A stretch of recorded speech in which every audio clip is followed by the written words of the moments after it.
1997 में दास को मिले परमेश्वर और संकेत कर दिया था कि बेसे खोल दे, मैं आप देख लूंगा। किसी के पास ज्ञान नहीं है और दास को ऐसा प्रोजेक्टर, ये 2003 से हमने फिर ये प्रोजेक्टर शुरू किया, आपके रूबरू करना शुरू किया, सबके इतिहास सामने रख दिए। किसी के पास ये नाम नहीं, किसी के पास यथार्थ ज्ञान नहीं, तो अपने आप ये सारे फेल हो गए। आज जितने भी संत महंत हैं कोई नहीं तो सकता। और सरेआम मीडिया के अंदर इंटरनेशनल चैनल पर दास कम से कम 10-15 वर्ष से उनको ललकार रहा हूं कि आओ और चर्चा करो, कोई सामने नहीं आता क्योंकि उनके पास ज्ञान नहीं है, उनको पता चल चुका है।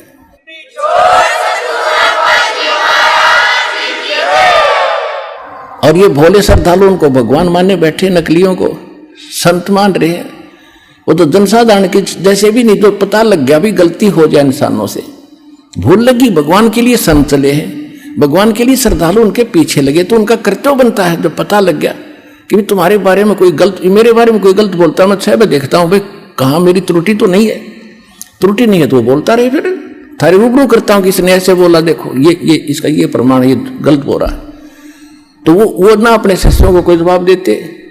तो इसे सिद्ध है कि वो फेल हो लिए और ये श्रद्धालु एक दिन आवेंगे, क्योंकि सबको पता है कि अनमोल जन्म ऐसे बर्बाद करने का नहीं है, एक दिन ज्ञान होगा। तो जो प्रसंग चल रहा है उसी पर आते, एक सिद्धि निस्वा सर जागे, एक सिद्धि सेवक हो आगे, एक सिद्धि स्वर्गापुर ध्यावे, एक सिद्धि जो सब घट छावे। एक सिद्धि ऐसी है जो स्वर्ग तक चले जाते हैं, जैसे सुखदेव ऋषि के अंदर एक सिद्धि थी आकाश में उड़ जाने की, स्वर्ग में जाने की। वो स्वर्ग में पहुंच गया तो वहां जाकर उसको पता चला कि भी गुरु बिना तो बात बने नहीं, तो पिछले संस्कार से बैटरी चार्ज है तेरे पिछले संस्कारों से। अब यह सिद्धि तुझे पूर्व जन्म से प्राप्त है, ये जिस दिन खत्म होगी उस दिन ये पंख कट जाएंगी, जीव का जीव रह जाएगा। तो तब उसकी अकल ठिकाने आई, तब उन्होंने राजा जनक से दीक्षा ली। एक सिद्धि सेवक हो आगे, एक सिद्धि स्वर्गापुर ध्यावे, एक सिद्धि जो सब घट छावे, एक सिद्धि सब सागर पीवे, एक सिद्धि जो बहु जुग जीवे। एक सिद्धि है जो सब 7 समुद्रों को पी सकता, उस सिद्धि प्राप्त प्राणी। जैसे अगस्त ऋषि ने 7 समुद्रों को एक ही घूंट में पी लिया था। अब क्या हो गया, उसके कारण कितना प्रसिद्ध हो गया। सभी देवताओं ने, ऋषियों ने हाथ जोड़े, प्रार्थना की, महाराज यह तो बात बिगड़ जाएगी, यहाँ का वातावरण नष्ट हो जाएगा, सब पाप लग जाएगा। तो प्रार्थना करने से वापस छोड़ दी, फिर समुद्र भर गए, तो क्या हो गया, मुक्त। और परमात्मा इन सारे समेटेगा, जो इकट्ठी कर देगा सेकंड में। तो वो उस मालिक के पास पराशक्ति है, पराशक्ति पूर्ण पटरानी, इन सिद्धियों की जननी है वो तो और ताकतवर है, उस मालिक के पास है। और सतलोक की कहूं निशानी, गरीबदास जी कह रहे। तो इसमें काफी वर्णन है, इसमें समय ज्यादा लग जाएगा, अब इतना ही पर्याप्त है जो संकेत समझाना था दास ने आपको। कहते हैं 24 को ना मन चावे, इन झांखे भी नहीं। देखो पुण्यात्माओं, जैसे बहुत से भगत देखे, उनकी प्रार्थनाएं भी आती हैं और वैसे भी मिलते समय भी कहते हैं जी मैंने गलती कर दी। अपने अभी बता रही थी एक बहन कि मैंने अपनी भाई के नाम ले रखा था, उसने, मैंने उसको कह दिया कि तू ठीक हो जा, तेरी बीमारी मेरा लग जा। वह ठीक होगी, मेरा लगी, हम फिर ये पंगा क्यों मोल लो तुम।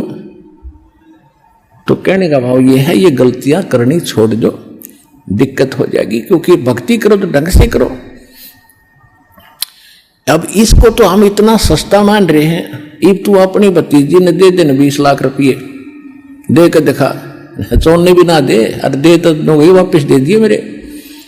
उस धन का आपको पता है, इस धन का आपको पता ही नहीं कितना कीमत आपको कहाँ आवश्यकता पड़ेगी।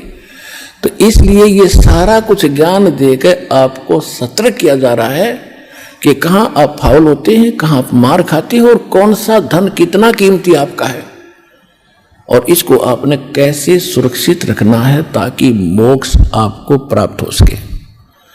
आज का जो प्रसंग चल रहा था वहां तो स्टार्ट भी नहीं हो पाया था। आज का सत्संग प्रारंभ यहां से हुआ था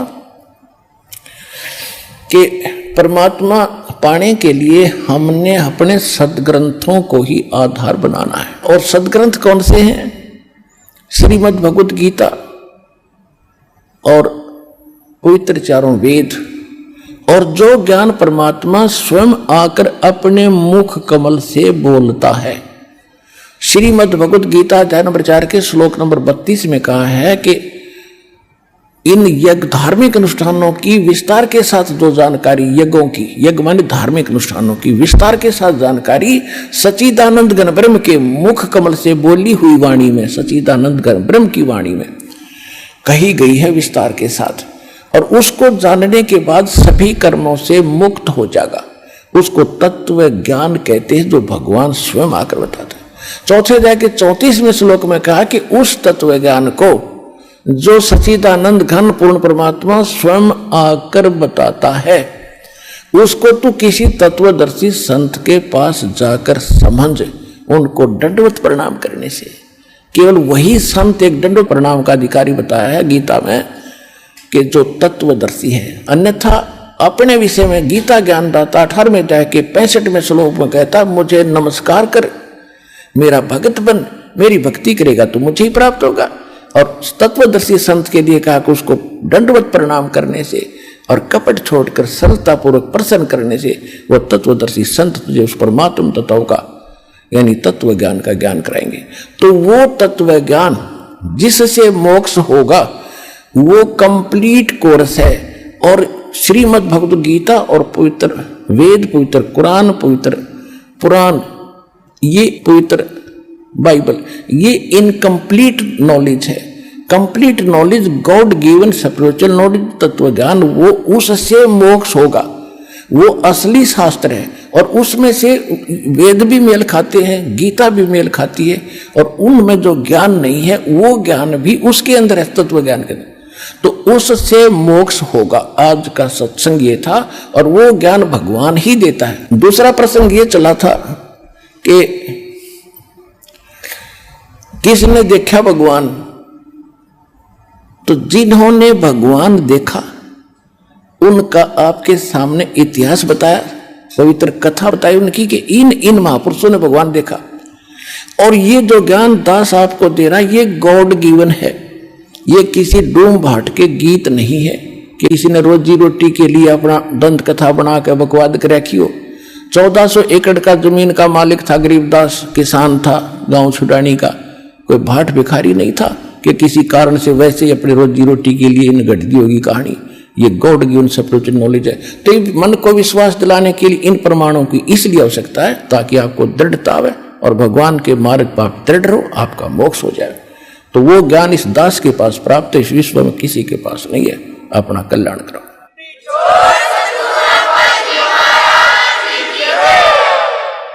परमपिता परमात्मा पूर्ण ब्रह्म सारी सृष्टि के रचनहार कबीर देव, कबीर साहब, कबीर परमेश्वर जी की असीम रजा से आप सभी पुण्यात्माएं सत्संग सुनने के लिए उपस्थित हुए। धन्य है आपके माता पिता जिनसे जन्म हुआ। ऐसे समय में जिन पुण्यात्माओं के को मानव शरीर प्राप्त है उनके पिछले पुण्य बहुत ज्यादा हैं, और वो पुण्यात्माएं मानव शरीर प्राप्त उनसे भी अधिक पुण्यकर्मी हैं जिनके अंदर परमात्मा की रुचि है, जो आस्तिक है, और उनसे भी गुड, बेटर, बेस्ट यानी बेस्ट पुण्यात्माएं वो हैं जो बरवाला, सतलोक आश्रम बरवाला, जिला हिसार, हरियाणा में पहुंच रहे हैं, दीक्षा प्राप्त कर रहे हैं, अपना अनमोल जीवन सफल कर रहे हैं। आप उन पुण्यात्माओं में से हैं जो तीसरे नंबर के वेरी वेरी गुड, बेस्ट। तो आप बहुत ही पुण्यकर्मी प्राणी हैं। अभी तक आप बच्चे हो, कोई द्वितीय मंत्र प्राप्त है, कोई प्रथम मंत्र ही ग्रहण किए हुए है, कोई अभी ज्ञान ही सुन रहा है। आप तो बालक हो इस मार्ग में, ये दास मास्टर हो गया इस मार्ग का, परमात्मा से परिचित हुआ, अध्यात्म ज्ञान से कंप्लीटली परिचित हुआ। इस दास को मालूम है कि आप कितनी पुण्यात्माएं हैं जिसका कोई भी वर्णन या कोई पैमाना नहीं है जिसे नाप कर दिखा दूं। लेकिन अर्ज है इस दास की परमात्मा की इस रजा को आजीवन बनाए रखना। राम नाम रटते रहो जब तक घट में प्राणी, कभू तो दीन दयाल के है भनक पड़ेगी कौन। तो आप जिन्हें परमात्मा का जो सत्य मंत्र, सच्चा नाम, सच्ची साधना और ये मूल ज्ञान आजीवन सुनते भी रहना है और सिमरन भी करते रहना है और मर्यादा में भी रहना है। परमात्मा कहते हैं औखद खावे और पत्थर है, वही स्वस्थ होते हैं जो औषधि भी ले और पथ्य यानी परहेज रखे। तो हमारी मर्यादाएं इस मार्ग की परहेज है और ये औषधि, ये मंत्र हैं, सब साधनाएं आपने आजीवन करना है। तो सत्संग में आने से प्राणी को ज्ञान होता है कि तू कौन है, और ये जन्म और मृत्यु जिसको आप असंख्य जन्मों से झेल रहे हो, इससे पीड़ित हो, इसका रीजन क्या है, कारण क्या है। जन्म होने से पहले का आपको ज्ञान नहीं, कहां थे। और ये थोड़ा सा जीवन है, इसका कोई पूरा ये भी नहीं है कि इतना फिक्स्ड है। हम अप्रोक्सीमेट मानकर चल रहे हैं, अप्रोक्सीमेटली के 100 वर्ष तक वर्तमान में कलयुग में मनुष्य जीवित रह सकता है, 2-4 वर्ष आगे और पीछे। ये कोई बात नहीं हुई। यदि हम 80-90 वर्ष भी जीवित रहे और मृत्यु फिर भी हो गई, सारे जीवन में हमने जो संग्रह किया, जिस संतान और संपत्ति के लिए हम आजीवन अपना पूरा मानव शरीर लगा दिया, डिवोट कर दिया, और हमारे सामने परिवार भी मृत्यु को प्राप्त हो जाता है। हमारे सामने जो संपत्ति हमारे पास हमने सारा जीवन एकत्रित की, वो नष्ट हो जाती है। जैसे सन 2000 के अंदर 26 जनवरी भूकंप आया गुजरात के अंदर, जिन मकानों को, जिस प्रॉपर्टी को बनाते बनाते 2-2, 3-3 पीढ़ियां लगी, अंत में उन्हीं के नीचे दबकर मर गए, मृत्यु को प्राप्त हो गए, परिवार नष्ट हुए। What is this? ये क्या है? हम सोच भी लेते हैं, लेकिन हम इतने अभ्यस्त हो गए कि वो मर गए, दुख है, खेद है, बहुत बुरा हुआ, शेष बचे हैं अपना उसी स्पीड से वही कर्म, वही क्रियाएं करें जो वो कर रहे थे। आप में क्या परिवर्तन आया? नहीं आ सकता, क्योंकि हम काल के खिलौने हैं, उसी के रिमोट से हम चल रहे थे। अब जब आप सतलोक आश्रम बरवाला, जिला हिसार, हरियाणा में आ जाओगे, फिर आपका रिमोट कबीर परमेश्वर जी के हाथ में आ जाएगा। फिर उस शरारती शक्ति काल की कुछ नहीं चलेगी यदि आप मर्यादा में रहोगे। परमात्मा कहते हैं, जब लग हंसा हमरी आना और काल लगेगी तेरा बाना। बाना माने बाण, तीर। तेरा अचानक, कहते पग पग पर ये तक तक मारे, काल अचानक बाणा। पग पग पर, तक तक के, अचानक बाण तीर मार देता है, किसी को दुर्घटना से, किसी को किसी रोग से, किसी को हार्ट अटैक से, कहीं भूकंप से। इसने उद्मस तारणत मतलब है, इसके रहम नहीं है, इसलिए इसने स्वयं भी स्वीकारा है गीता अध्याय नंबर 11 के श्लोक 32 में कि मैं काल हूं अर्जुन। अर्जुनों का मैं काल हूं, और फिर उसी को हम पूज रहे हैं। हमारे कर्म फूट गए, हमारी ज्ञान वाली आंखें खत्म हो चुकी थी। सतगुरु आए दया करी, ऐसे दीन दयाल, बंदी छोड़ वृत्तास कहा, जठर अग्नि प्रतिपाल। सतगुरु आए। गरीबदास जी को जो परमात्मा मिले थे वो उनके सतगुरु भी थे और स्वयं वो गॉड भी थे, सुप्रीम गॉड थे। इसलिए गरीबदास जी की वाणी को जब हम सतगुरु शब्द पढ़ें तो समझो परमेश्वर माने। तो यहां गरीबदास जी कहते हैं परमेश्वर आए दया करी, खुद आए अपना वास्तविक ज्ञान बताने के लिए और हमें इस जन्म मृत्यु का राज समझाने के लिए कि तुम क्यों जन्म रहे हो, क्यों मर रहे हो, ये क्या कारण है।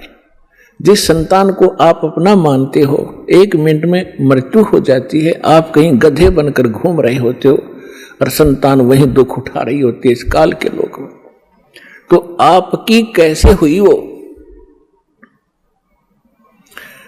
जिस संपत्ति को अपना मानते हो, अरबों खरबों रुपए आपके पास हो गए, बैंक बैलेंस बना लिए, कोठी बना दी, 3 प्लाट ले लिए 20, और आप जी की मृत्यु होगी, आप बन रहे हो कुत्ते, तो शर्मा मार ले उस 20 प्लाटों को, धर ले सिर पे, क्या फायदा हुआ इसका। तो परमात्मा ने आके हमें जगाया है कि झूठे सुख को सुख कहे, ये मान रहा मन मोद, ये सकल चबीना काल का, भाई कुछ मुख में कुछ गोद, ये काया तेरी है नहीं, ये माया कहां से हो, चरण कमल में ध्यान रखो, इन दोनों को खो। जब ये बॉडी तेरी नहीं है, इसको भी छोड़ के त्याग के जाएगा, तो ए भले आदमी, इस संपत्ति को तू अपनी कैसे मान बैठा, ये बुद्धि कहां से लाया तू। तो पुण्यात्माओं, सत्संग सुनने से आत्मा में एक प्रबल शक्ति आती है, एक जागृति आती है, इसको एक विशेष प्रेरणा होती है कि सचमुच ये कर क्या कर रहे हैं हम। ठीक है, कुछ हमारी मजबूरियां हैं क्योंकि हम विवश हैं। अब इस व्यवस्था के कारण हम सब कुछ जान भी लें और फिर भी कोई दाल नहीं गलती हमारी, क्योंकि जब तक समर्थ शक्ति साथ नहीं होगी हम इस दलदल से निकल नहीं सकते। चाहे कोई दलदल में धंस गया, उसको मालूम पड़ गया, चाहे पहले नशे में गिर गया, नशा उतरने के बाद उसको पता भी चल गया कि मैं तो इतना दलदल में हूं और जितना हाथ पैर मारता हूं नीचे को जा रहा हूं, तो उस ज्ञान से भी कोई लाभ नहीं हुआ। उसको निकालने वाला बाहर चाहिए, दलदल से बाहर, और उसके बांध कर रस्सा घसीट के बाहर डाले। तो आप और हमारे साथ भगवान ऐसे करेंगे, पहले आपका नशा उतारेंगे कि तुम कहां बैठे हो, क्या कर रहे हो सारा जीवन, और उद्देश्य क्या था इस मनुष्य जीवन का, और फिर ये सतनाम का रस्सा आपका बांध देंगे काखा के नीचे, और फिर घसीटेंगे आपको, इसे बाहर निकालेंगे धीरे धीरे। ऐसे निकालना पड़ेगा कहीं आपको दुख भी ना हो, और सतलोक जाकर बैठा देंगे आपको। तो वहां जाने के बाद पता चलेगा सचमुच हम सतलोक आ गए। ऐसी दया बख्शेंगे आपके ऊपर यदि आप ऐसे भक्ति करते रहे।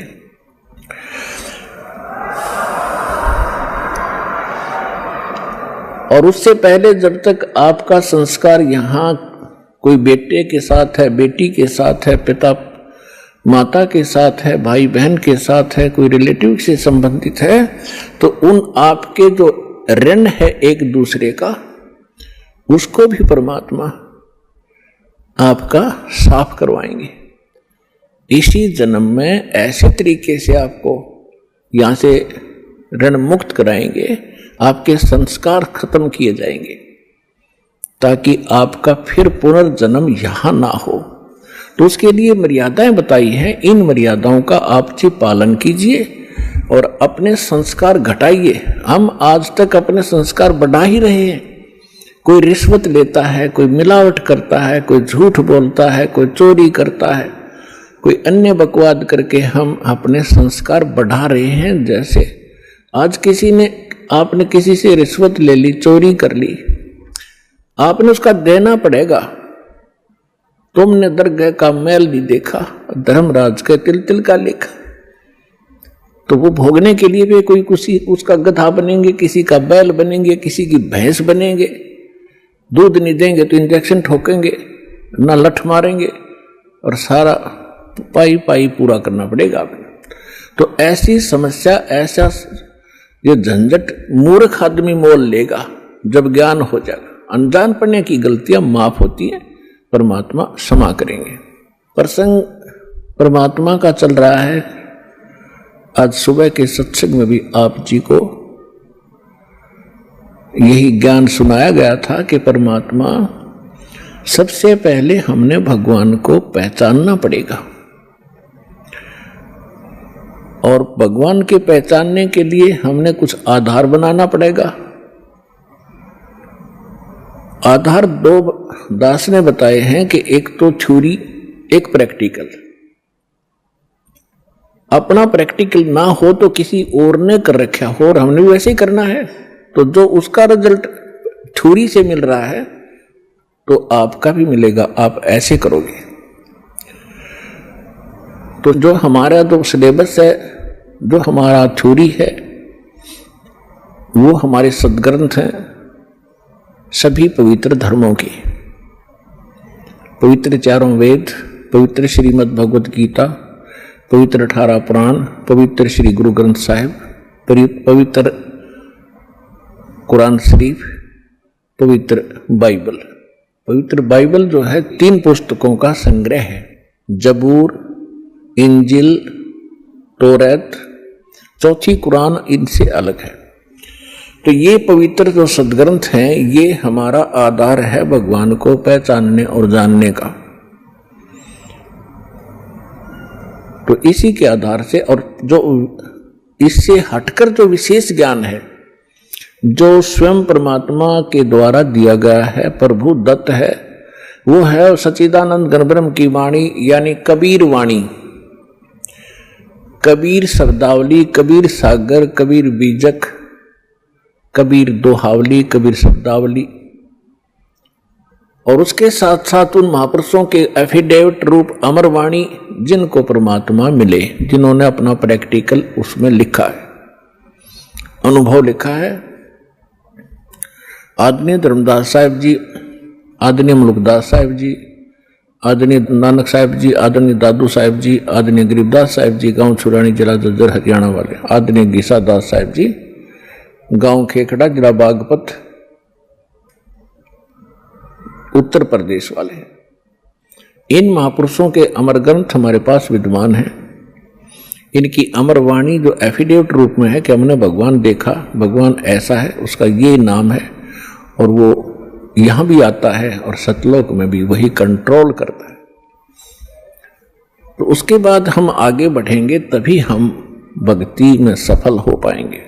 तो पुण्यात्माओं, आज से 600 वर्ष पहले परमेश्वर आए थे, और परमात्मा चारों युग में आते हैं। चारों युग में संत पुकारे, कूक कहा हम हेल रे, हीरे माणिक मोती बरसे, ये जग चुगता डेल रे। चारों युग में परमात्मा कहते मैं आया, और जैसा कि वेदों में विधान आपको बताया कि परमात्मा सतलोक में रहता है, वहां से गति करके आता है, सहशरीर आता है, और यहाँ अच्छी आत्माओं को मिलता है, उनको तत्व ज्ञान से परिचित कराता है। कवि की तरह आचरण करता हुआ परमात्मा घूमता रहता है, अपने यथार्थ ज्ञान को लोकोक्तियों के माध्यम से, दोहावलियों के माध्यम से साखियों के माध्यम से, चौपाइयों के माध्यम से वर्णन करता है, जिस कारण से वो एक प्रसिद्ध कवि भी कहलाते हैं। ये हमारे सदग्रंथ वेद बताते हैं। तो उसी लीला अनुसार परमात्मा अपनी जैसी लीला उसके गुण हैं, वो गुण विद्यमान ही हैं, वो करते ही करते हैं। तो बर्फ जो होती है, आइस, ये चाहे सर्दी में कहीं रखी हो चाहे गर्मी में, उसका स्वभाव वैसा ही होगा। उसके गुण हैं, ऐसे परमात्मा के गुण हैं और वो वेदों में अंकित है। उसी के आधार से दास आपको बता रहा है। इसी आधार से परमात्मा खुद भी बता रहे हैं, चारों युग में संत पुकारे, कूक कहो हम ढेल रे, हीरे माणिक मोती बरसे, ये जग चुगता ढेल रे। सतयुग में सत सुकृत कह टेरा, त्रेता नाम मुनींदर मेरा, द्वापर में करुणा में कहाया, कलयुग नाम कबीर दराया। मात पिता मेरे कछु नाही, ना मेरे घर दासी, जुल्हे का सुत आने कहाया, ये जगत करे मेरी हासी। परम पिता परमात्मा ने बताया है कि मैं चारों युगों में आता हूं, अपना यथार्थ ज्ञान करवाता हूं। लेकिन जिस समय आप यहां सतलोक से बिछुड़कर मेरे से आए, उसी दिन से आप बहुत दुखी होने लगे और काल भगवान ने आपके ऊपर त्रिगुणमयी माया का इतना प्रभाव कर दिया, आप भूल गए अपने मूल स्थान को। आप इसी रंग में रंग गए, इसी प्रोसेस को, जन्म और मृत्यु को, गधे कुत्ते बनने को आपने अंतिम मान लिया, क्योंकि आपके पास कोई विकल्प नहीं रहा, आपके पास कोई दूसरा ज्ञान नहीं था। ये अज्ञान आपके हृदय में ठोक ठोक कर भरवा दिया काल भगवान ने।